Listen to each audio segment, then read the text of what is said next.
एक दिन यज्ञ कराया और मित्रा वरुण ने यज्ञ में पुत्र की चेष्टा रखी है, पुत्र पाने के लिए यज्ञ घर में हुआ।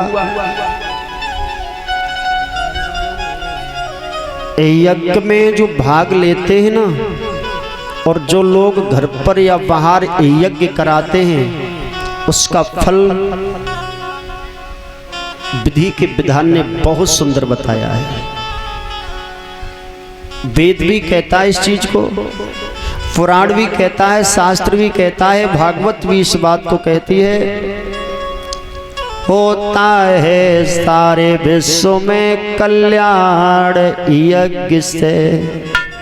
आज कलयुग में लोग यज्ञ से डरते हैं, यज्ञ में भाग लेने से डरते हैं, यज्ञ में आहुतियां चढ़ाने के लिए लोगों के पास समय नहीं है। ये कलयुग का प्रकोप है कुछ न कुछ इसमें।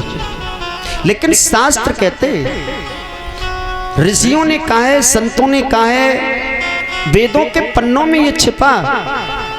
होता है सारे विश्व में कल्याण यज्ञ से, यानी सारे विश्व का कल्याण इन यज्ञों से होता है। ऋषियों ने ऊंचा माना है स्थान यज्ञ का, वेदों में स्थान आया है इन्हीं यज्ञ का। होता है सारे विश्व में कल्याण यज्ञ से, संतों ने ऊंचा माना है स्थान यज्ञ का। अरे यज्ञ का भगवान है, भगवान यज्ञ का। भगवान यज्ञ है, यज्ञ ही भगवान है। यज्ञ में जो आहुतियां वेद मंत्रों से प्रदान की जाती हैं, वो साक्षात भगवान हरि के मुख में जाती हैं। यज्ञ से ही सारे विश्व का विधान बताया गया है। कलयुगी लोग माने न माने वो उनकी खुशी है। जिस जगह पर यज्ञ हो जाता है वो जगह बड़ी पवित्र मानी गई है। और इस यज्ञ का धुआं, इस यज्ञ का धुआं इस वायुमंडल में छाता है। जितनी सीमा तक ये धुआं जाता है, वहां की प्रेत आत्माएं, यानी वहां के विकार, नेगेटिव शक्ति नष्ट हो जाती है, सकारात्मक ऊर्जा प्रकट हो जाती है। इस यज्ञ के धुआं से कोई बीमारियां नहीं होती हैं। बड़े बड़े इसके अंदर रहस्य छिपे हुए माने गए हैं। यज्ञ से समाज में बहुत अच्छा परिवर्तन होता है। यज्ञ से कई एक बीमारियां दूर होती हैं, लेकिन इसे जो करता है, जो कराता है, वही मैं तो समझता है। बाकी तो दुनिया ऐसा, कलयुग के लोग तो दुनिया के लोग ऐसे हो गए हैं कि यज्ञ से बड़ी घृणा मानने लगे। टाइम नहीं है यज्ञ में आने का। भगवान भी यज्ञ के हैं, यज्ञ भी भगवान का है। जो यज्ञ करता है, कराता है, उसके जीवन का आनंद ही कुछ अलग होता है। यज्ञ से बहुत सारी बीमारियां दूर होती हैं, यज्ञ से मंत्र सिद्ध होते हैं। अरे यज्ञ का महत्व तो हमारे धर्म में यदि नहीं होता तो जन्म लेने के बाद जब हमारे घर में शुद्धिकरण होता है तब भी तो यज्ञ की जरूरत होती है साहब। शुरू से लेके एंड तक देख लो। हम और बड़े हुए और समझदार हुए। अब हम लोगों की शादियां हुई तो शादियों में 7 फेरे उस यज्ञ के द्वारा ही डलवाए जाते हैं, अग्नि को साक्षी मान करके। हम अपना घर बनाएंगे तो घर में प्रवेश हम जब ये लोग करते हैं, क्योंकि उसी घर में एक छोटा सा यज्ञ करते हैं।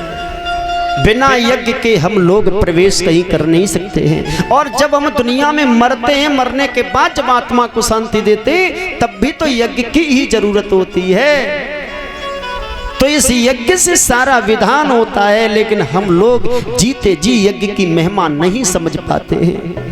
जैसे जीते जी और मरते मरते, जन्म लेते लेते हमें लकड़ी से सहारा मिला है, इसी प्रकार हमें अग्नि और इस यज्ञ से सहारा मिलता है।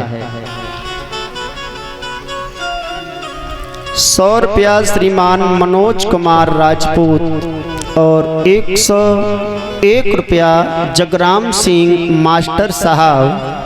ये भगवान की पावन कथा में हमें सम्मानित कर रहे हैं। 51 रुपया रघुनाथ सिंह राजपूत, 51 रुपया रामू राजपूत, 51 रुपया गोपाल राजपूत, 51 रुपया दिलीप राजपूत, 50 रुपया प्रवीण कश्यप, 50 रुपया आसाराम कश्यप, 100 रुपया चंद्र प्रकाश राजपूत। ये सभी भक्त इसी गांव के रहने वाले हैं, भगवान की कथा में दान करते हैं। भगवान धर्म के मार्ग पर आगे को बढ़ाते रहे। 101 रुपया दिलीप मिश्रा, 51 रुपया अंश मिश्रा, 51 रुपया पिंकू राजपूत, 51 रुपया बबलू राजपूत। ये भक्त इसी गांव के रहने वाले हैं, नगला मान के भगवान की पावन कथा में दान करते हैं। भगवान धर्म के मार्ग में सदा इनका कदम और हाथ आगे को बढ़ता रहे। बोलिए भागवत महापुराण की। तो गुरु वशिष्ठ ने मित्रावरुण का यज्ञ करवाया। इस यज्ञ के संपूर्ण होने के बाद कुछ मंत्रों में त्रुटि हो गई। उस मंत्र के फलस्वरूप, उस यज्ञ के फलस्वरूप एक इला नाम की पुत्री यज्ञ से प्रकट हुई। उस यज्ञ से इला नाम की पुत्री प्रकट हुई है भैया।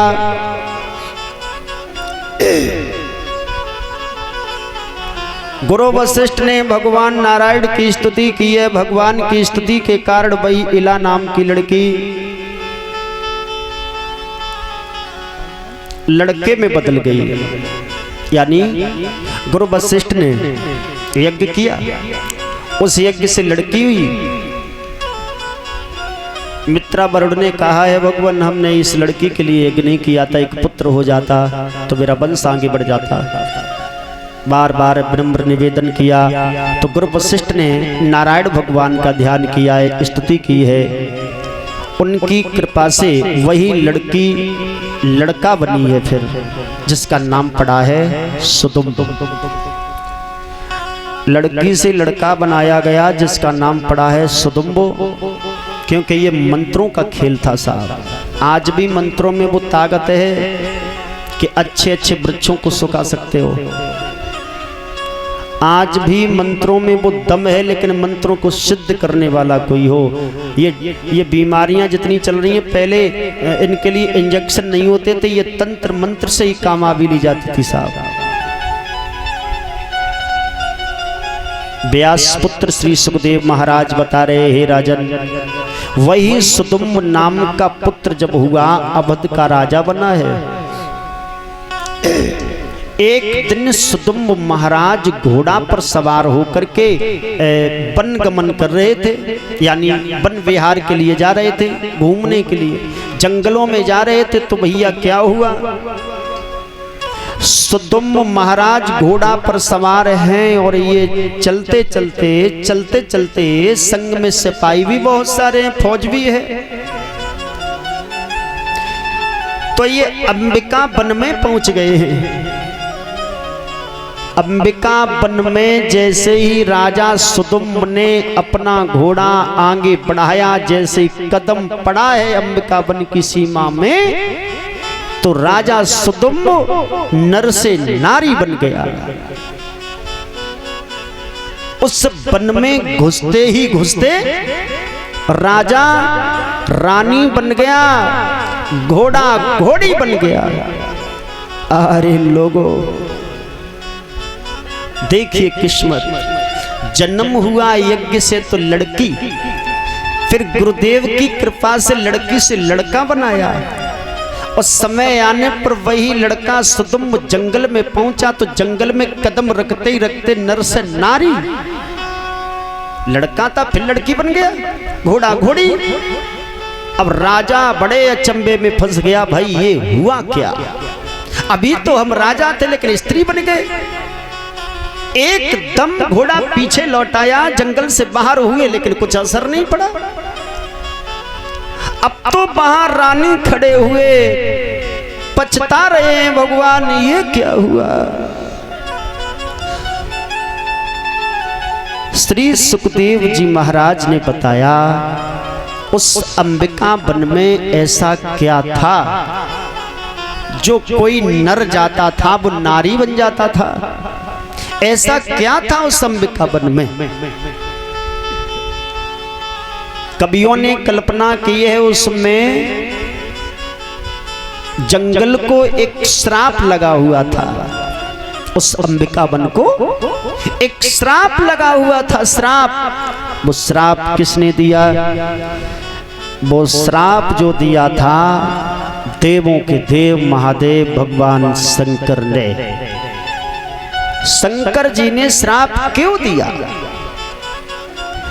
शंकर जी ने श्राप इसलिए दिया था कि एक दिन भगवान शंकर मैया पार्वती के साथ एकांत में बैठे थे उसी अंबिका वन में, और वो इसलिए बैठे थे कि यहाँ पर कोई हमारा भक्त भी नहीं आ पाए, हम पार्वती के साथ एकांत में कुछ बातें वो करूंगा। एकांत में बैठे हुए थे। व्यास पुत्र सुखदेव जी ने बताया, हे राजन, उसे ही बीच में भगवान शंकर के दर्शन करने के लिए सप्तऋषियों का आना हुआ। सप्तऋषि वहां प्रकट हो गए, भगवान शंकर के दर्शन किए। माता पार्वती ने सप्तऋषियों को देखा तो शर्मिंदा हो गई, सर नीचे को झुका गई। भगवान शंकर से कहने लगी, प्रभु अब इस जंगल में भी गुजारा नहीं होगा, अब तो इस जंगल को छोड़ो, या तो फिर इस जंगल को ऐसा कर दो इसमें कोई भी आ नहीं पाए। तो भगवान शंकर ने क्रोध में आकर के जंगल को श्राप लगा दिया कि जो भी नर इस जंगल में प्रवेश करेगा वो नर से नारी बन जाएगा। ये श्राप दिया है भैया। जंगल में श्राप लगा हुआ था, सुदुम्न को पता नहीं था। सुदुम्न उसी जंगल में प्रवेश कर गए और जैसे ही जंगल में घुसे वो नर से नारी बन गए। अब सब फौज पीछे हती, उनने देखी राजा रानी बन गए, भजो जब कुछ बीमारी है। सारी फौज पीछे पीछे, बिन ने ना बताई घरे जाए के कहाँ भाओ।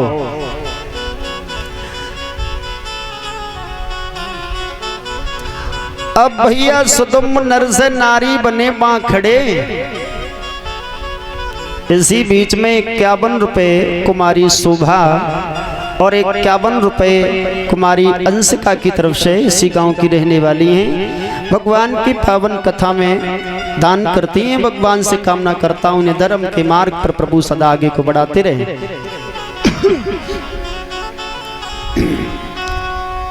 अब राजा रानी बना खड़ा है भैया, आंखों में आंसू भरे आए। अब घर जाऊं तो जाऊं कैसे, घर ठिकानों ना लगे वो।